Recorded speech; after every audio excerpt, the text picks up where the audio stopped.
Hi! In front of me is Samsung B2710 Solid, and today I would like to show you how you can set up app lock on this device. First of all, you need to select menu. Now go into settings and choose security.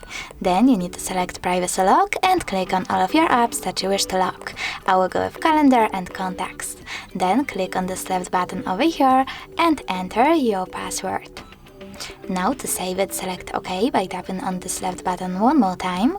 And now when I go back and try to access, for example, calendar, I can see that PIN is now required. Thanks so much for watching. If you enjoyed this video, don't forget to leave a like, comment and subscribe.